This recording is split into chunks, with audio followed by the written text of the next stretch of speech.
Hey guys, what's good? PowerUpBoxing. Yeah, so just seen the fight yesterday.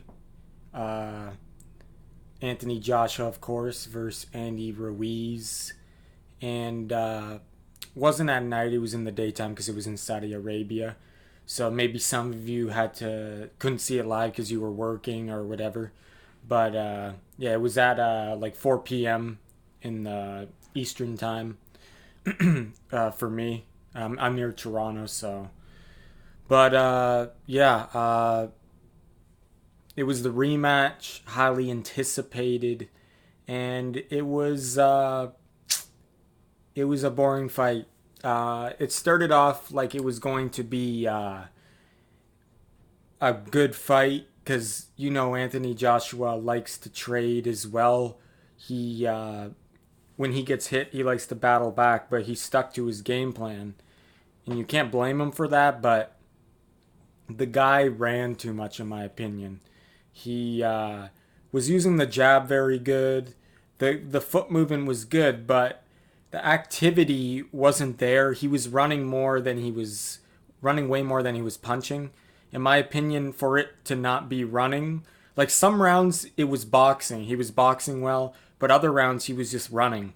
And there's a difference between running and boxing. Boxing, using your boxing and your movement as you're inflicting damage on the other fighter, significant damage. But when you're just pot shotting and not landing any significant damage, it gets boring, and I consider it running. But it started to get worse as the fight went on. He started to run even more, and it seemed like every time he would get in an exchange with Ruiz, he would get the bad end of it, and Ruiz would land way more powerful shots than he did, and Andy Ruiz's shots had way more of an effect on Anthony Joshua.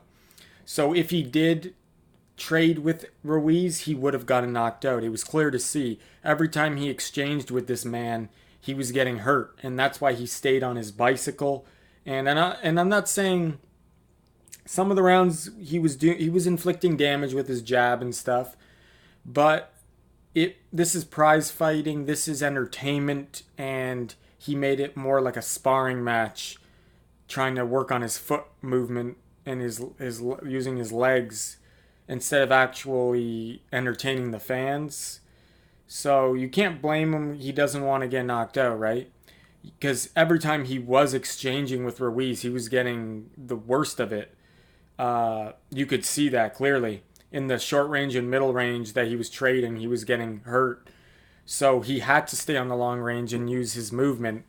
But like I said, he was moving so much, he was running because he wasn't really doing anything. He wasn't inflicting any punches on Ruiz a lot of the time that he was running. He was just running, and that's not boxing. Boxing is when you're throwing punches as you're using your legs, and for long durations he wasn't doing anything. He was just sticking out the jab and stuff like that. So, like I said, he had a good jab and stuff. He landed good jabs, but yeah, it ended up being a boring fight because of that.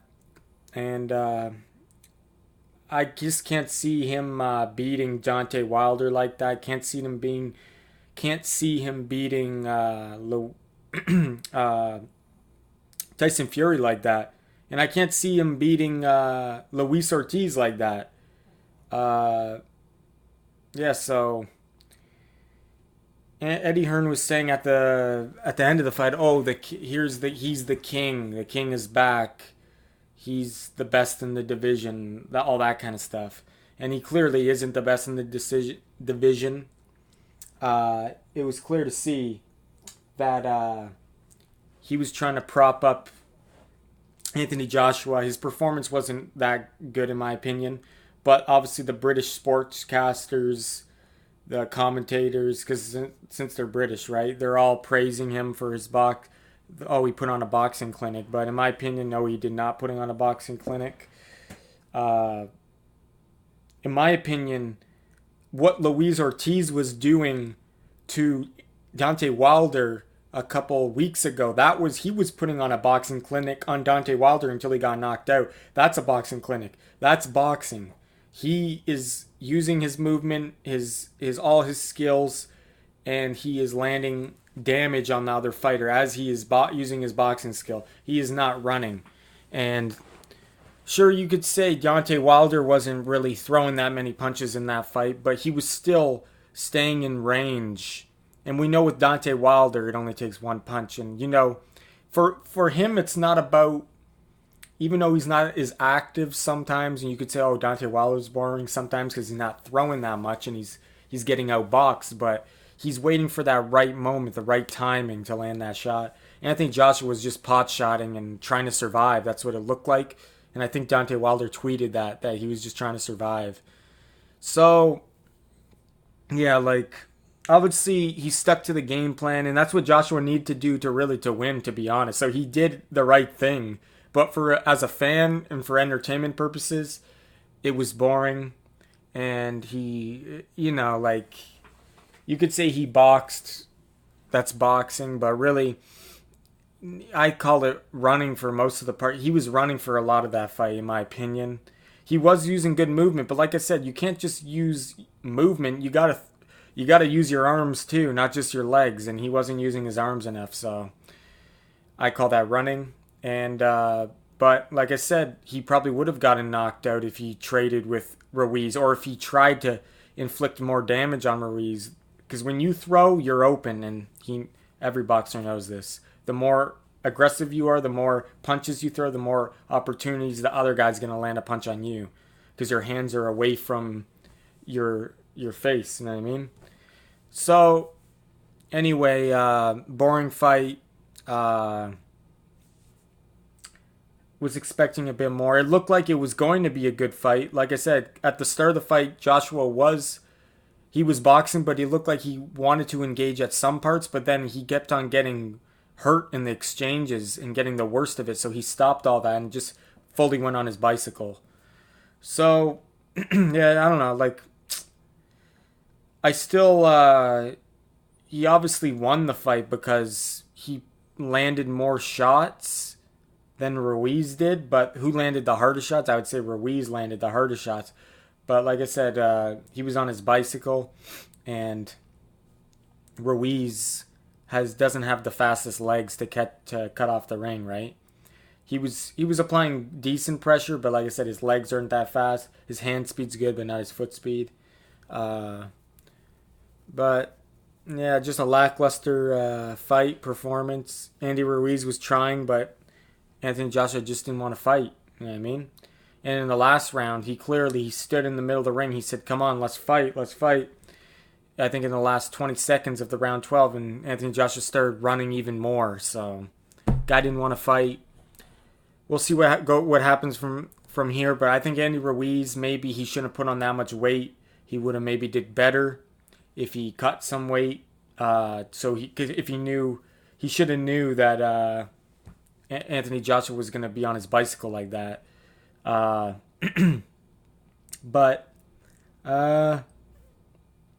yeah, Andy Ruiz, still a top heavyweight, can fight Luis Ortiz or one of the other top heavyweights, because he's not going to get that Anthony Joshua rematch right away. You know that.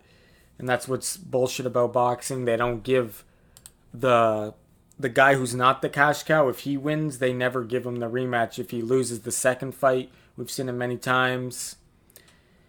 Even though Anthony Joshua lost clearly a lot worse in the first fight and only lost this fight by a boring fight, they won't give Andy Ruiz another shot to see another opportunity. Happened with Canelo and Triple G. Canelo's not going to give Triple G another shot. It happens a lot. But anyway, that's the way it goes. Andy Ruiz can still beat a lot of heavyweights out there. Especially, I think he can beat, he could beat Deontay Wilder. He could beat Tyson Fury. He could beat Luis Ortiz. But obviously, this shows that he does have a problem. If you're fighting him from a long range, he does struggle because he has short arms and he's a short guy. So if you implement a game plan like Fury did with Wilder, boxing him like that, Andy Ruiz will have trouble. He should trim down some weight to work on that. But like I said, if you exchange with Ruiz, you're going to get hurt. So he can beat any of those guys depending on their game plan, right? So, yeah, we'll see what's next. Hopefully, Anthony Joshua finally fights one of these top two guys, or even Luis Ortiz. If you at least fights Luis Ortiz, Tyson Fury, or Deontay Wilder, I'll be happy in the next 12 months, but we'll see what happens. He's been running for a while. I think those guys beat him. And yeah, I say Deontay Wilder and Tyson Fury are the clear tied for number one spot right now in the division. So, and then you got Luis Ortiz, Anthony Joshua, and Andy Ruiz all under those two. So we'll see, guys. But let me know what you thought about the fight. Do you think he ran, or did you think he was boxing beautifully? Because I don't think he was. I think the movement was good, but like I said, he wasn't moving his arms enough. He wasn't throwing enough punches for me to give him to say, oh, that was a spectacular performance. He did what he had to do to win. If it was going to decision, you knew he was going to win. It's who's the cash cow? Who's making 10 times more money, even though he got knocked out, right? He sells the tickets, I guess, and he brings in the money. So, though Andy Ruiz probably is a bit different since he is Mexican, he probably brings in a decent amount of fans and money. But you know how it is with the cash cow and who gets the decision. So, you just have to survive, right? Anyway, guys, thanks for watching. I'll see you in the next video. Have a good night, good day, wherever you are.